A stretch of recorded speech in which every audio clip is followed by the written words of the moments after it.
Chapter 10 of Merton's Thoughts on Solitude. The spiritual life is first of all a life. It is not merely something to be known and studied. It is to be lived. Like all life, it grows sick and dies when it is uprooted from its proper element. Grace is engrafted on our nature, and the whole man is sanctified by the presence and action of the Holy Spirit. The spiritual life is not, therefore, a life entirely uprooted from man's human condition and transplanted into the realm of the angels. We live as spiritual men when we live as men seeking God. If we are to become spiritual, we must remain men. And if there were not evidence of this everywhere in theology, the mystery of the incarnation itself would be ample proof of it. Why did Christ become man, if not to save men by uniting them mystically with God through his own sacred humanity? Jesus lived the ordinary life of the men of his time in order to sanctify the ordinary lives of men of all time. If we want to be spiritual, then, let us first of all live our lives. Let us not fear the responsibilities and the inevitable distractions of the work appointed for us by the will of God. Let us embrace reality and thus find ourselves immersed in the life-giving will and wisdom of God which surrounds us everywhere. First, let us be sure that we know what we are doing. Faith alone can give us the light to see that God's will is to be found in our everyday life. Without this light, we cannot see to make the right decisions.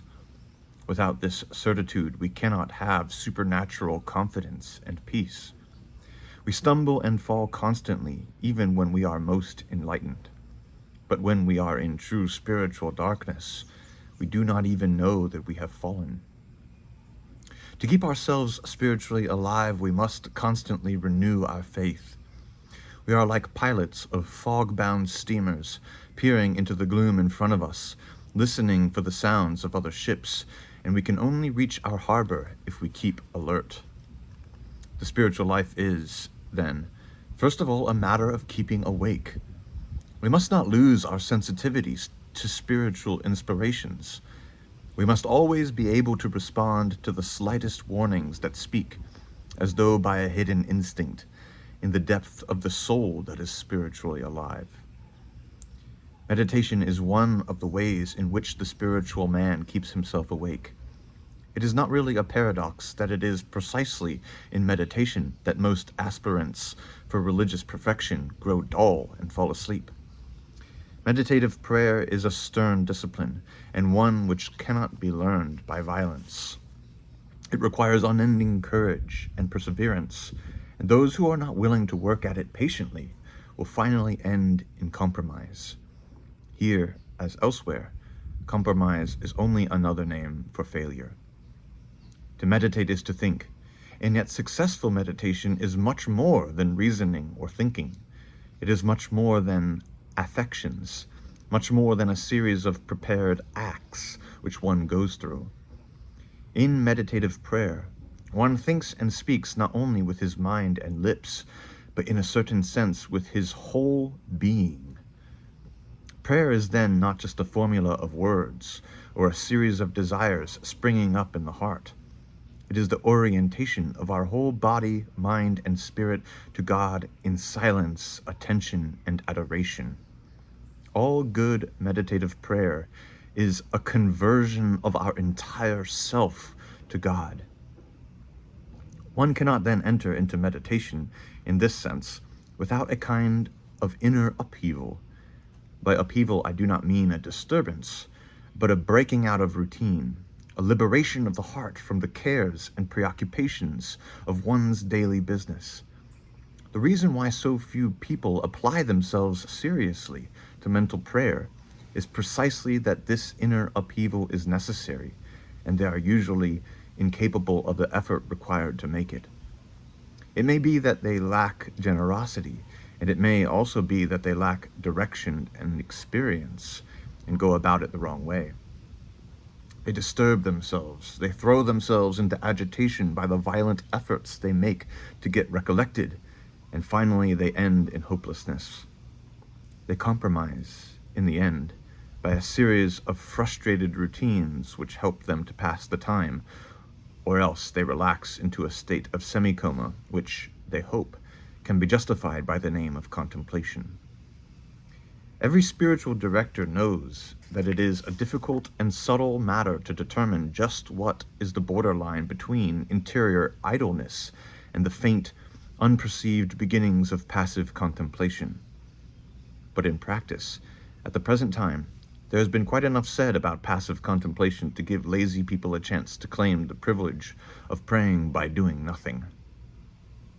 There is no such thing as a prayer in which nothing is done, or nothing happens, although there may well be a prayer in which nothing is perceived, or felt, or thought. All real interior prayer, no matter how simple it may be, requires the conversion of our whole self to God, and until this has been achieved, either actively by our own efforts or passively by the action of the Holy Spirit, we do not enter into contemplation, and we cannot safely relax our efforts to establish contact with God. If we try to contemplate God without having turned the face of our inner self entirely in His direction, we will end up inevitably by contemplating ourselves, and we will perhaps plunge into the abyss of warm darkness which is our own sensible nature. That is not a darkness in which one can safely remain passive. On the other hand, if we depend too much on our imagination and emotions, we will not turn ourselves to God, but will plunge into a riot of images and fabricate for ourselves our own homemade religious experience. And this, too, is perilous. The turning of our whole self to God can be achieved only by deep and sincere and simple faith, enlivened by a hope which knows that contact with God is possible, and love which desires above all things to do His will. Sometimes, meditation is nothing but an unsuccessful struggle to turn ourselves to God, to seek His face by faith. Any number of things beyond our control may make it morally impossible for one to meditate effectively. In that case, faith and goodwill are sufficient. If one has made a really sincere and honest effort to turn himself to God and cannot seem to get his wits together at all, then the attempt will have to count as meditation. This means that God, in His mercy, accepts our unsuccessful efforts in the place of a real meditation. Sometimes it happens that this interior helplessness is a sign of real progress in the interior life, for it makes us depend more completely and peacefully on the mercy of God. If we can, by God's grace, turn ourselves entirely to Him and put aside everything else in order to speak with Him and worship Him, this does not mean that we can always imagine Him or feel His presence.